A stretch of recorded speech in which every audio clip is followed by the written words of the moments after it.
You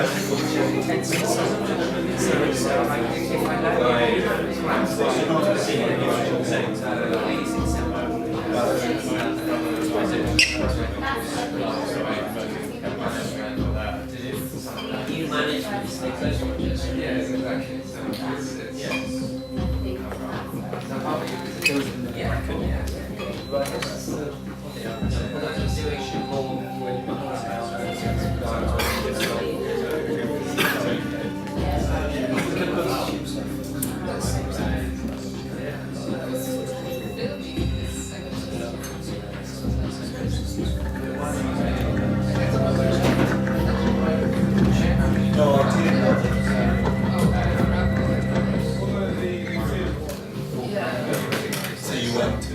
Full time? Yeah. Doing what exactly? You found a job that fits your skills, apart from being great. Yeah. Imagine a spectacle designed with passion, a space created to inspire, discover, and share. That was the first line from the website, which we remembers, and Miguel as well, because you took over from me.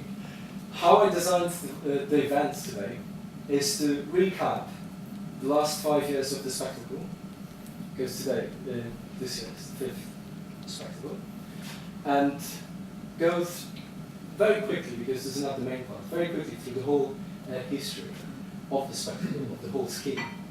And then I can also explain you why we are celebrating today, because it is a celebration, and that's why it's a dinner. Let me start with the first video that will be the beginning of this, what I would like to explain to you. Who is it going to be? It's going to be Piers. Sorry, Nichols. Imagine a spectacle. The whole thing about imagination has come up several times tonight. And for me, the thing about imagination is that it's a curiously human faculty. We are able to imagine being in other worlds.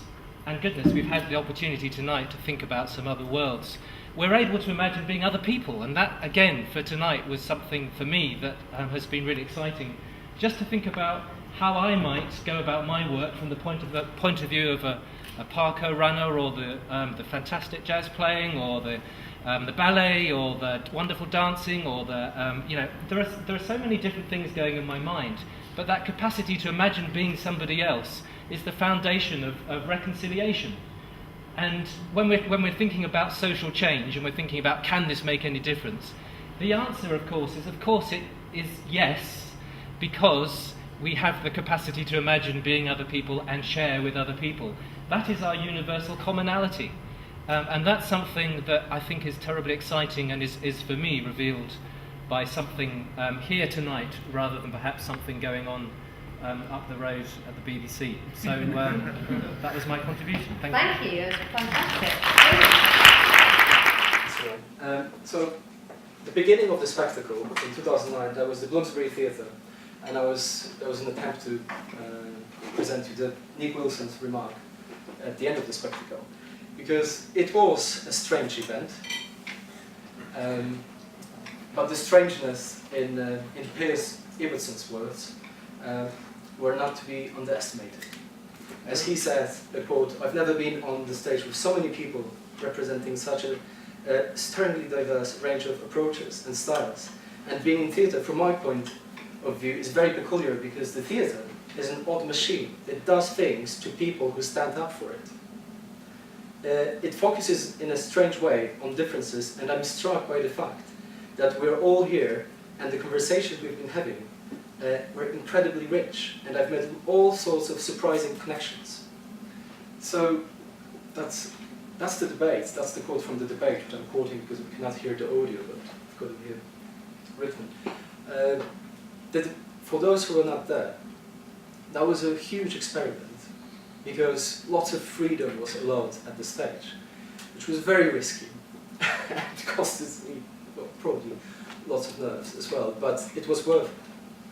Because, as you will see, I'll present you the spectacle in 2010, when we skipped the third act, so the critical act, and it worked very differently, as Uwe, it's a bit of a different story. So it's really interesting to see how it was evolving. So first, va-bank, total risk, 3 acts, because if the third act wasn't there, everyone would be probably quite happy, comfortable, because apart from the curtain that was broken, which was quite hilarious, everything worked quite well, and it was correct, in quote, it was quite correct. So I wouldn't feel uncomfortable with the event at all, but I wouldn't learn anything either. So that was the 2009 event. Then we have 2010, and we have a very tight and strong collaboration with the University of Creative Arts and support of Uwe Derksen. Inside the piano, okay, that's called the soundboard. Okay, and what happens? Come down and bring the CD with you. So do you want me to go further? I think it's been a great. What? No, I just it's happening so fast. I don't even know if we're supposed to do anything else.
We're going to sort out the problem with the audio for the next video, so sorry about that.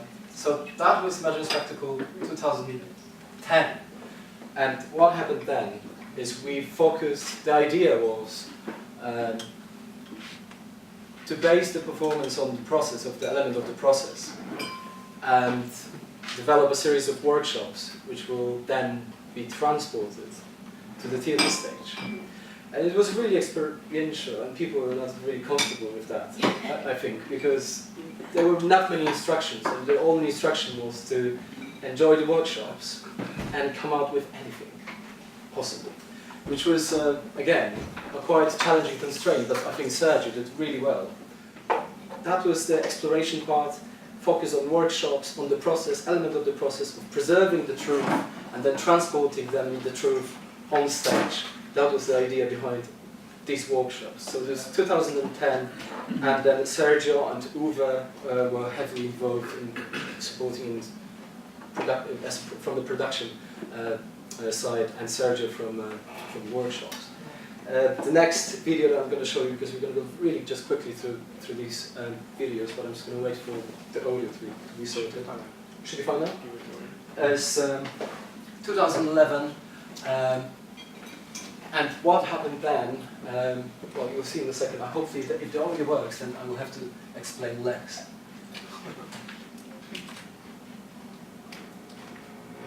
imagine that we have a curtain, which is the main element of the introductory part, so the spectacle prelude. Imagine that we have curtains that we can cover with all these unnecessary or images that we don't really want to see. How the work would look like this way. Would we have more time to look around, to look at each other, maybe we would understand or communicate better, or maybe simply we're just more together. This piece requires your collaboration. So please work with your hands and make yourself comfortable with this what's going to cover you in a second. So open your senses and welcome again with the spectacle prelude. Enjoy.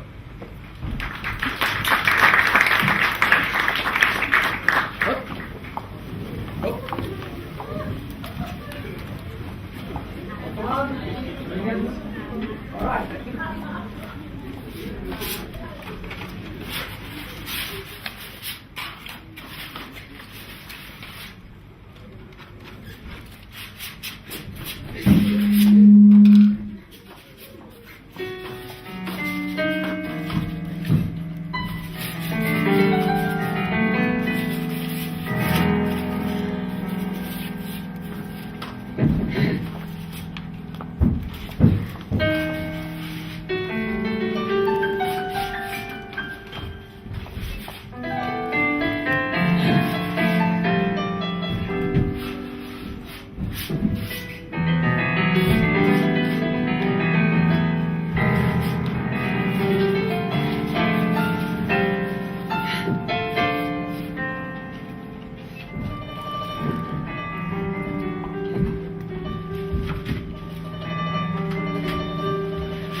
duration of time around.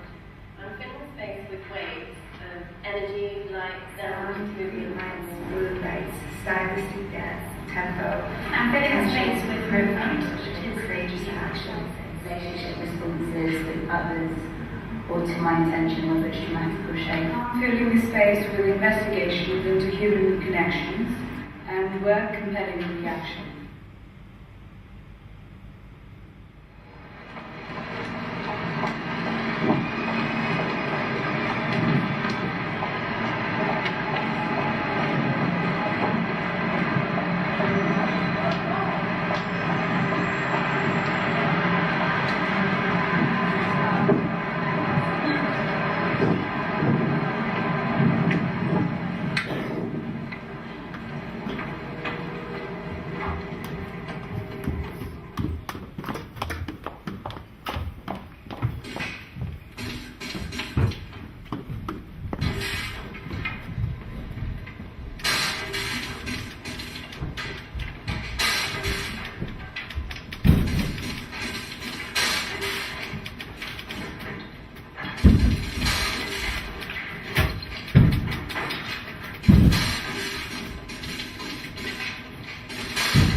You're an interloper.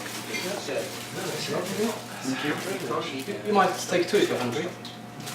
It's a vegetarian. Vegetarian? Yeah. Yes.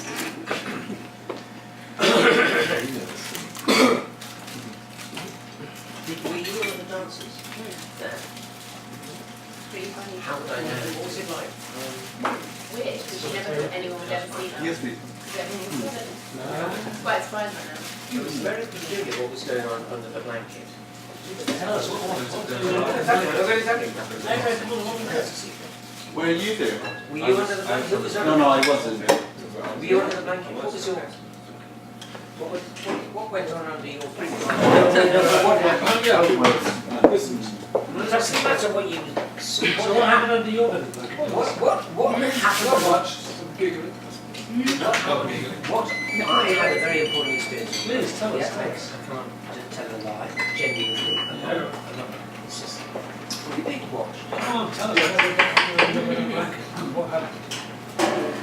People took photographs. Oh yeah, that's right. That struck me as really weird. Yes. Their phones, they put their phones out. Yeah, that's right. And they all went, oh wow, we're under a blanket. And they said, hey, look, it's weird. Oh, they're staying, and there's, I can't see anything. There's dots outside. Hey, click, look, it looks like this. Here's me under the, they did selfies. And there was a, well, that was my perception. You were there too. Check me. Because I'm making this up. That was your perception too. It was so unfocused on what's happening. So they were much outside. They were excited by Shut up, you don't belong. You're an interloper, haven't you? You've been introduced. A friend of mine who came out here by accident, you know, like that. I'm well aware of this. I'm well aware of it. Only two aware of that. But it's good. But it was bizarre. It was bizarre. So what was that about? Well, I found it really interesting just looking at, seeing it again and remembering that 2 years ago. Yeah. Was it really 2 years ago? We should have No. last year. 2, 3, 4, 5. So it was a real dislocation, and then seeing it again there. How long did you go for? How long were you under the blanket for? How long were you dancing? It was like 6 Oh, months. is that before? That was real time. Yeah. Oh, I see. What was I thought it you said it was dancing? Well, I just honestly never thought anyone would ever see it. So it was more focused on Oh, go on. So you were not very professional. You did a rubbish performance. Well, it wasn't a performance. It was more of a vocal performance. I had to have a microphone. Is it all the time you think No, I was thinking about sound, how to sort of yeah. Sound like voice. Like, not even voice, but breath. No, So Rafa told you to breathe like an exhausted No, he was like, and you thought, oh, this is an easy gig. I don't have to do any dancing. As long as I do, everybody would think that was marvellous. But you're all too intelligent, so I knew that if I just went, you know, that wasn't So really you have to do a dancing. little bit of I had to dancing. dance quite hard, like really not aesthetically, and quite forcefully, and like do things that kind of made sound come out, so that you could hear it. But you were all taking selfies anyway, so that's fine. No. Did you know you were doing selfies? Did you No, know? I didn't. No. It's not doing selfies. It's not. I was actually sitting there thinking, this is absolutely weird. Why are these people doing selfies? You must. I remember you thinking that. How can you remember me thinking? I know you. I like you. You can't remember my thoughts. Well, that's the spooky thing. I remember when I lived in London, being on the Underground, I can remember there were moments when the lights would go out. I was fascinated because I used to perform while the lights were out. Okay. Because I loved the idea that you were in the dark with the public and that you would do things and then when the lights came on, no one would know. Because I would wonder, I would imagine what other people might be doing in the dark. This was pre. Yeah, just the idea that the idea of this kind of because everyone would be silent in that moment, because so much of I'm interested in what we see. A lot of what we see is disconnected from knowing, and especially in that kind of situation where according to physics, light might be going in, but in the majority of the time, seeing seeing is about projecting. What we do is what we see, is what our bodies know. So and sometimes in that kind of situation, you know, you're in your head, you know, lights go in your eyes, you're in your head, and then the lights go out, and something else happens when you engage with the question, but okay, what is the nature of my experience in this situation at this moment, and how can the framing of these, you know, because the visible is such a superficial aspect of our experience, how can the framing of these qualities and the contrast of light and dark and textures, whatever, how can what the camera capture equate to in an analogous way to the nature of this particular experience, and in a way that thinking is where the art of But the art, you see, it's this bloody democratisation of the artistic process. You see, anybody can do this crap. It's not true. It's a secret, sophisticated craft, but which only a few people have access to. And the idea that any old Tom, Dick or Harry can make art is bloody nonsense. But all these pointless daubs that people do. But what Mark is saying there is art is for artists only. It's exclusive and elite. But how do you really think? I mean, yeah. Go on. Get it off your chest. So I think, okay, so the video that you see, I was at the Royal Society of Arts auditorium, and that was the next stage of the spectacle.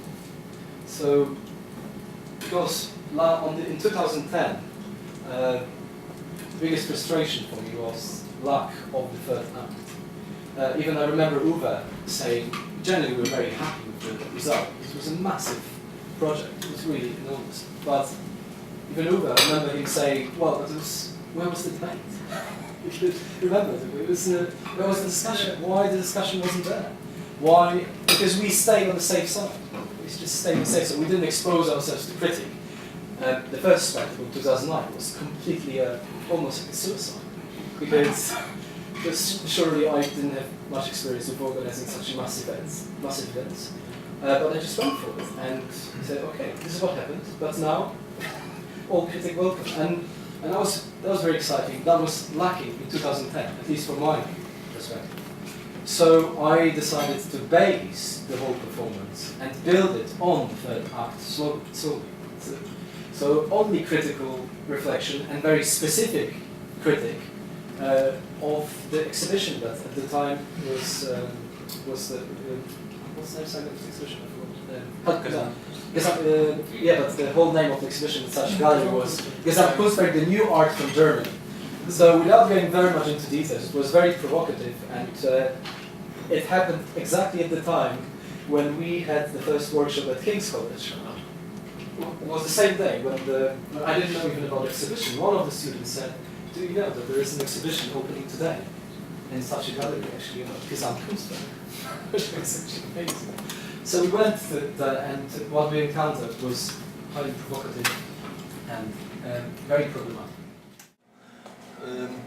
That all this event and idea actually emerged within academia, and one of the purpose of this, which is included in the abstract of my dissertation, was actually to explore new ways of learning and teaching through arts, through comprehensive kind of situations and circumstances that were created through the performance.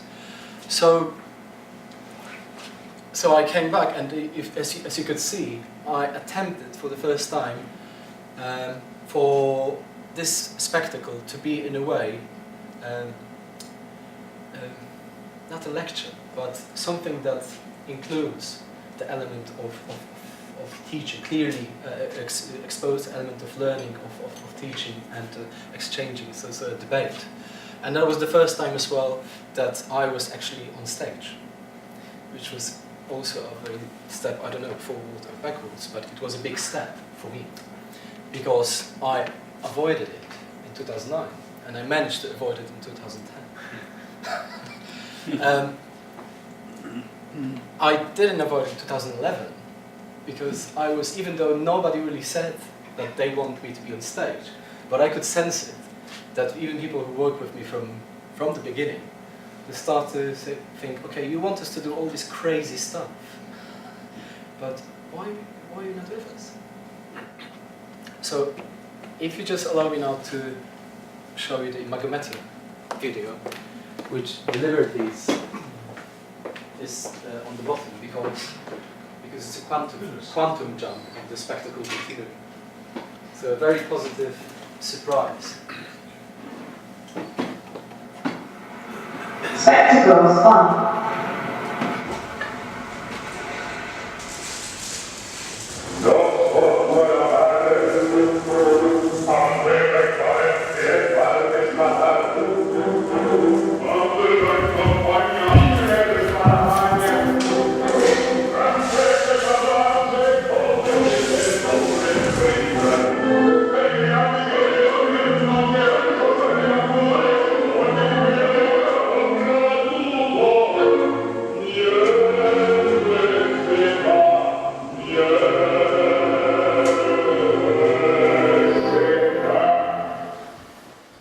Should we consider as possible and appropriate a more radical version of the image? Do we have enough courage? And is it the right way of seeing?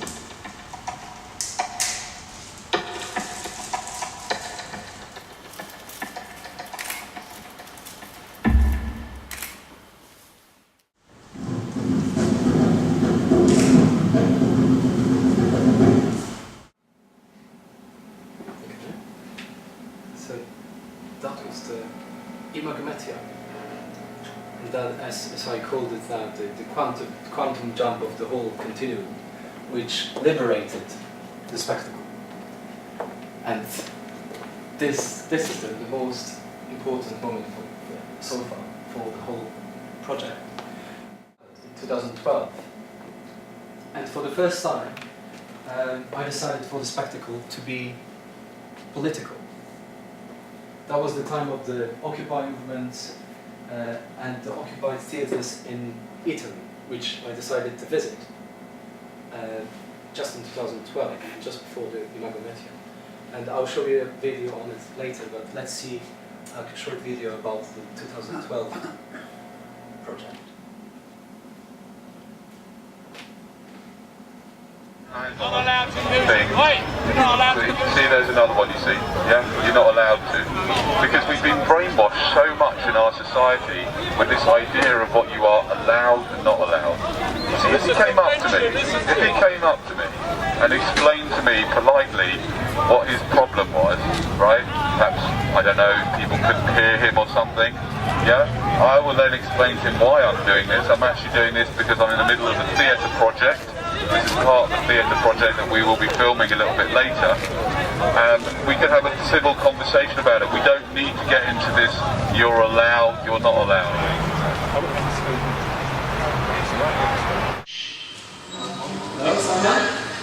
Hello, are we online? Yes, you are. Okay, we're rolling, okay. Me? We are here, we are going live to the theatre. The question is, what does occupying this space mean to you? Okay, that's the question. What does occupying this very space that we're in right now? What does it mean to occupy this space? And as we've been doing the last half an hour, what I'd like to invite you to do, and I'd like to invite everybody in the audience to do, is just to sit quietly and contemplate what does occupying this space mean to you. And what we're going to do is we're going to reconvene with our eyes open in 45 seconds. You're on that as speakers on. Absolutely, man. You're right.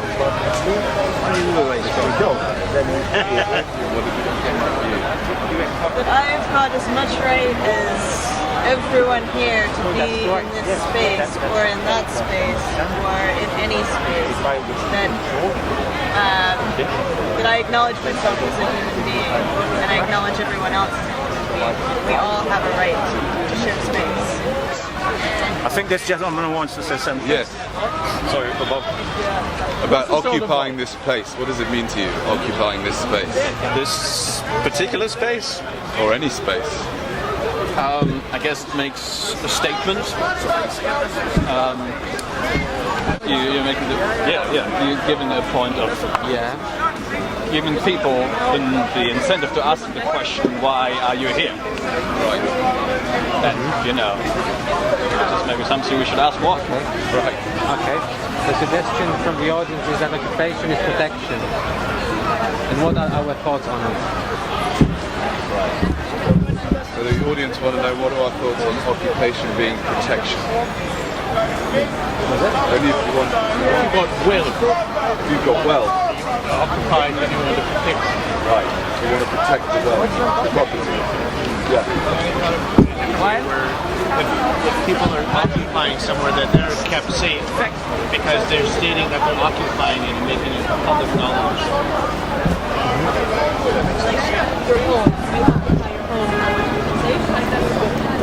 Obvious, no, like the Occupy movement in New York, because they stated that they were occupying the park.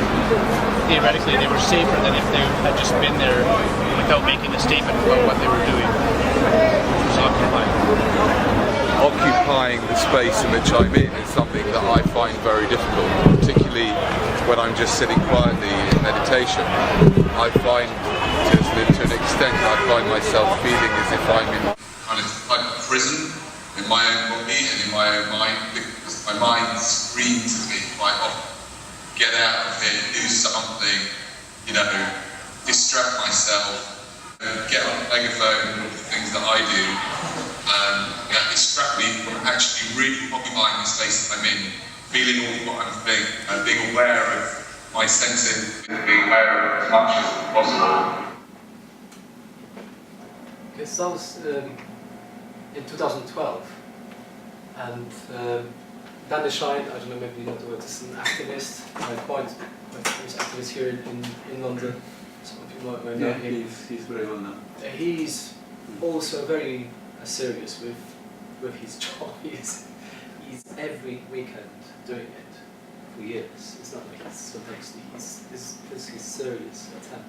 So what we did, we connected with the public stage at the Speakers Corner, tried to connect through Skype. We had some technical glitches, so it was a bit of uncomfortable because that was the whole idea to create and facilitate this interactive debate where the audience from a public space at the Speakers Corner could ask questions to the audience in the theatre, and they could respond and have this and get out of the space of the theatre also was another idea.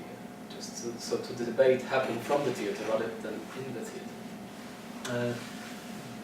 To a certain extent, it happened, but the debate wasn't very long because we had some technical issues. The connection didn't work. Also because we were just using free application, which is Skype. We didn't use any sophisticated, expensive systems like Cisco, or which probably could. Would work much better. But there is another very important video which I would like to show from this 2012, and will be the last one from this continuum part, and that's the video from Italy. So Antonio Negri, who I interviewed in Italy, and with whom we had discussions. The potential of the theatre, which was another parallel discussion that we were considering at this Imagine Spectacle. And you have to look at the subtitles Inventare fondamentalmente scoprire a questo punto. Inventare comune è il titolo di un articolo che abbiamo fatto io e Giudice per, mi sembra, Liberazione, per cui ho avuto fortuna così, perché poi questo inventario comune è diventata anche una delle conferenze che abbiamo fatto in America Latina qua e là. Ma il tema era appunto questo, era scoprire questa situazione che si è data. E vedi il fatto che poi dico, così fortunatamente, in maniera assai contingente, aleatoria, siano stati alcuni teatri, ecco, che hanno ripreso questa cosa, è in fondo un ritorno a quella che è una delle esperienze più radicali e profonde del comune, no? Il teatro greco, se pensi, no? Era veramente questo grande spettacolo religioso, fondamentalmente, nel quale la tonalità comune, no? Del comune, dello stare insieme, si esaltava. Si esaltava evidentemente non tanto in termini produttivi quanto in termini appunto destinali, ecco. E però era sicuramente una cosa che in realtà ha questo grande rapporto tra uomo, natura e divinità, no?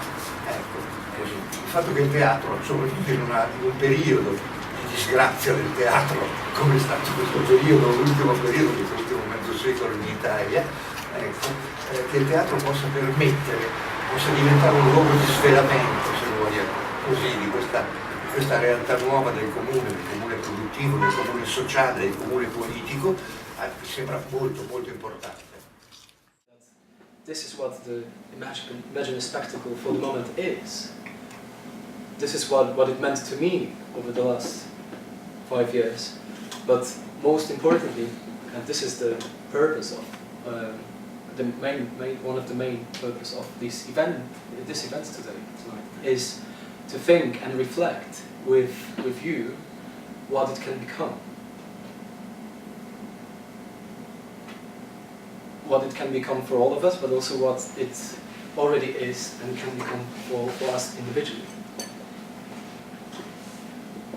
And I prepared some questions because the whole history, there's so many different things that happened during the imaginary spectacle, so many different parallels, histories, experience, different sorts of learning experience.